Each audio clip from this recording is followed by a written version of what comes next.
닐스는 더 이상 애인을 사귀지 못하게 됐습니다. 더 이상 산 사람에서는 성적 흥미를 느끼지 못할 정도로 네크로필리아 증세가 강해졌기 때문입니다. 외로움마저 생겨나 더 이상 견디기 힘들어진 닐스는 본격적으로 시체를 탐합니다. 나는 내가 한 짓 때문에 잠을 못 이루거나 악몽을 꾸진 않아. 그들이 돌아가면 외로워지기 때문에 죽인 것 뿐이야. 머지웰실 살인범의 해리 동기는 외로움이었습니다. 선천적으로 조현성 성격 장애를 가진 탓에 다른 사람과 온전히 친해지지는 못해 외로움을 심하게 탔습니다. 이로 인해 집에서 술을 과도하게 마시는 탓에 알코올 중독이 되기도 했습니다.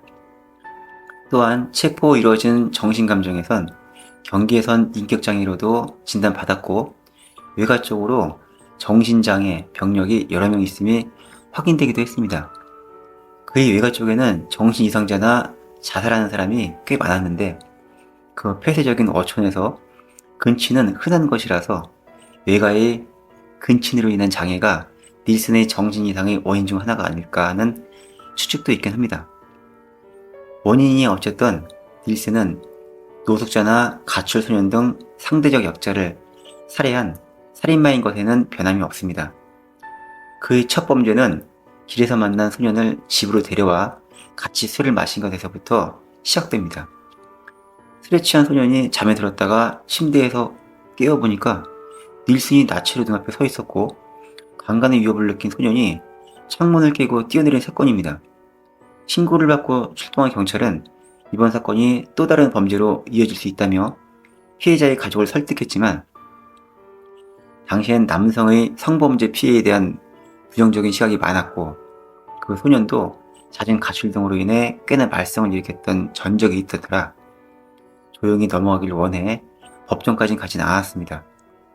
바늘도둑이 소도둑된다고 실제로 연쇄살인범들의 대부분이 작은 범죄에서 시작되고 그 범죄가 잡히지 않거나 조용히 넘어가면 점점 그 강도가 커지는 모습을 보입니다. 1978년 12월 데니스 닐슨은 술집에서 스티븐 홈스라는 14세의 소년과 만나 집으로 함께 와서 성관계를 가집니다. 일을 마치고 새벽에 잠든 홈스를 본 닐슨은 내재해 있던 본 모습이 발동해 홈스의 목을 넥타이로 조르고 욕조물에 머리를 쳐박아 살해합니다. 홈스의 시신을 깨끗이 씻긴 후 홈스와 다시 성관계를 가집니다. 밥을 먹거나 TV를 볼 때에도 늘 홈스와 함께였으며 외출할 때에는 마룻바닥에 숨겼습니다. 7개월이나 지나자 홈스의 시신이 부패하기 시작했고 냄새에 이웃들의 의심이 두려워진 닐슨은 직장에 병가를 내고 시신을 정원에서 타이어와 함께 태워 시신의 타는 냄새를 감춥니다. 그러나 그의 걱정은 기후에 지나지 않는 것이었습니다. 살인마와는 거리가 먼 겉모습과 평소 친절한 닐슨은 이웃들에게 평판이 좋았기 때문에 아무에게도 의심을 받지 않았습니다. 피해자들 또한 닐슨의 평범해 보이는 외모와 친절하고 따뜻한 겉모습만을 보고 의심 없이 함께했다가 무방비로 살해당한 것입니다. 닐슨에게 살해당한 이들은 대개 20대 전후의 청년들로 완력으로 본다면 무력하게 살해당할 대상들은 아니었습니다. 심지어 피해자가 저항해서 닐슨의 목에 멍자국이 남아있는 채로 출근했음에도 회사 동료들은 아무도 의심하지 않았다고 합니다.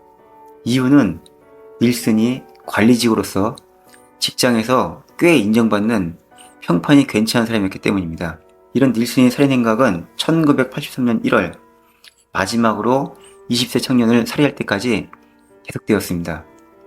닐슨은 78년부터 83년까지 15명의 젊은 남성을 살해했고 시신을 목욕시킨 뒤 자신의 취향에 맞춰 채모를 면도하고 화장을 시키고 양말과 속옷을 입히는 기행을 했습니다. 그 가운데 7명은 여전히 신혼미상입니다. 데니스 닐슨의 살인 행각이 드러나게 된 것은 머지웰실 살인범이라는 그의 별명에 등장하는 머지웰실 아파트로 이사를 가면서 시작됩니다. 닐슨은 아파트로 이사한 후에도 평소 단독주택에서 하던 대로 시신 조각을 변기에 넣고 불을 내렸는데 아파트의 하수도 구조는 단독주택과는 달리 버티지 못하고 막혀버렸기 때문이었습니다. 막힌 하수도를 조사한 직원이 맨홀바닥에 썩어가는 대량의 뼈와 살을 발견했고 이를 경찰에 신고하여 법의학자에 의해서 인체임을 확인받습니다. 경찰이 주변 탐문서에 들어가 닐슨을 지목하게 됐고, 경찰에 연락이 갈 때까지 닐슨은 시체를 정리하고 있었는데, 이때 경찰이 닐슨의 자택을 급습하여 집을 수색하자 토막낸 시체를 담은 비닐봉지, 삶은 머리가 담긴 냄비, 조각낸 사체를 넣어둔 괴짝 등이 발견되었고, 부패한 사체들로 악취가 심했습니다. 닐슨은 대량의 시체들과 함께 살면서 공공직업안정소의 공무원으로 성실하게 묵묵히 일하고 있었던 것입니다. 닐슨은 취조에 협력적이었고 범행의 세부사항을 상세하게 털어놓았으며 책임을 회피하려고도 하지 않았습니다. 취조 결과 닐슨은 이전에 살고 있던 크랜리 가든의 거주지에서 12명의 남자를 살해하고 절단해서 구웠다고 자백했습니다. 닐슨이 시체를 묻었다고 말한 장소를 파헤치자 정말로 8명의 남자 뼈 등이 발견되었고, 마루 밑에는 가출 소년들이 사체가 묻혀 있었습니다. 살해된 남자들은 가족이 없는 동성애자나 노숙자들 뿐이었기 때문에 행방불명 신고가 없어 체포가 늦었습니다.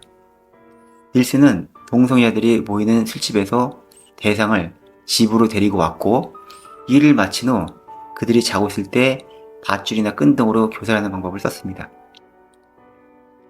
변호인 측, 검찰 측 양측 모두 정신과 의사에게 닐슨의 정신감정을 의뢰했으나 채택되지 않았기에 배심원들은 닐슨의 완전 책임 능력을 인정했고, 닐슨은 종신형이 확정된 지 35년 만인 2018년 5월에 72세의 나이로 교도소에서 사망하여 시체가 화장되었습니다.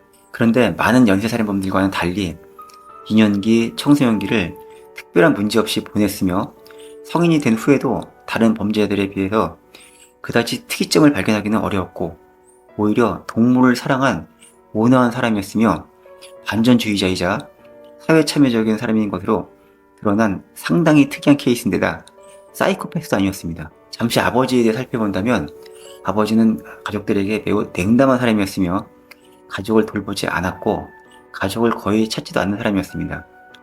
아버지는 노르웨이 군인으로 닐슨이 3살 때 집을 나왔는데 알코올 중독자였고 이후 이혼했다고 합니다.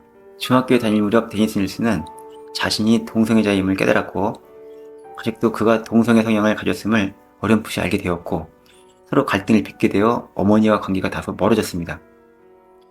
15살에 중학교를 졸업한 후에 1961년 16세의 나이로 군에 입대합니다. 닐슨은 추사병 시절 뼈에서 고기를 발라야 하는 작업을 하였는데 이 작업은 훗날 살인생각을 벌일 때 상당히 유용한 기술이 되었다고 합니다. 군에서의 근무 태도는 성실했지만 누구와도 친하게 지내지 않았으며 그 무렵부터 시체에 흥미가 생기는 등 슬슬 네크로필리아 증세를 보이기 시작했습니다. 그는 몸에 신 파우더를 바르고 푸른 립스틱을 칠해서 스스로 시체로 분장하는 등 기행을 보였습니다. 군에 입대한 지 2년이 지난 후 닐슨은 자신과 동갑인 한 사병과 사귀었습니다. A는 닐슨이 시체에 집착하는 등 해괴한 취향을 지니고 있다는 것을 알게 되었는데 그도 같은 과였는지 잠자리에서 일부러 숨을 참고 시체 흉내를 내주었다고 합니다. 이는 실제 네크로필리아 성향을 가진 사람들이 성욕을 해소하는 방법이기도 합니다. 닐슨의 증언에 따르면 군에 복무할 당시 중동에 파견되어 택시를 탈 일이 있었는데 아랍 택시기사가 군인인 닐슨을 납치해서 이때 거의 죽을 뻔했다고 합니다. 구출되었지만 이 사건 이후 죽음을 더 가까이 하며 죽음에 대해 계속 생각하는 계기가 되었다고 합니다. 이후 북아일랜드의 벨파스트에서 일어난 피해 일요일 사건에 불만을 품고 27살이 되던 해에 퇴역합니다. 퇴역 후 경찰로 전직하지만 8개월 만에 경찰을 그만둡니다. 당시 그와 함께 근무했던 동료들의 증언에 따르면 그는 경찰 생활을 하는 중에 시체 보안실에 자주 드나들었으며 경찰 업무에 관심이 없어 사건 해결과 같은 공로도 세우지 않은 데다 사교적이지 않아 인사를 해도 고개만 숙이고 있었을 뿐이었다고 합니다. 결국 퇴직당하기 직전에 본인이 그만둡니다. 경찰직을 그만둔 닐슨은 공공직업안정소의 행정직원으로 일합니다. 일하는 태도는 성실해서 얼마 가지 않아서 관리직으로 승진했으며 노동조합의 활동에도 열심히 임했다고 합니다. 1989년 영국에서 닐슨의 사건을 토대로 콜드라이트 오브 데이라는 영화가 만들어지는데 닐슨 역은 밥 플래그가 맡았고 외모 싱크로가 상당히 높은 편이라고 하네요. 또한 피해자들을 유인한 방식이 비슷하고 네크로필리아, 동성애자라는 공통점 때문에 제프리 다머와 항시 비교됩니다. 닐슨보다 10년 늦게 세상에 알려졌지만 다머가 더 유명해서인지 영국판 제프리 다머라고 불릴 정도입니다.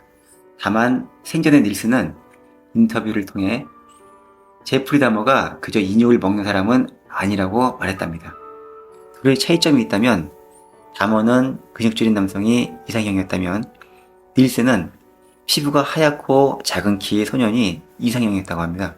또한 다머는 자포자기하는 심정이었는지 대외적으로는 본인의 죄를 전부 인정하고 합리화를 거의 하지 않았으나 닐슨은 자신의 가정사나 과거에 문제가 있다며 합리화를 하거나 가석방 심의위원이 본인의 가석방을 거절하자 비꼬고 불평을 하는 등 본성 바탕은 좋지 않았던 것으로 추정합니다. 닐슨은 중년의 나이에 붙잡힌 탓인지 감옥에서 맞아 죽은 제프리 다머나 젊은 나이에 감옥에 가 늙어 병들 때까지 죗값을 치르며 살아간 죄수들에 비하면 비교적 편한 말년을 보냈습니다. 다만 중간에 한번 교도소에서 다른 죄수에게 폭행당한 적이 있었는데 다머의 경우와는 달리 교도소 측의 빠른 조치로 죽지는 않은 일화가 있습니다. 결국 데니스 닐슨은 호모 로맨틱일 뿐이지 네크로필리아가 본질인 사람이 맞습니다.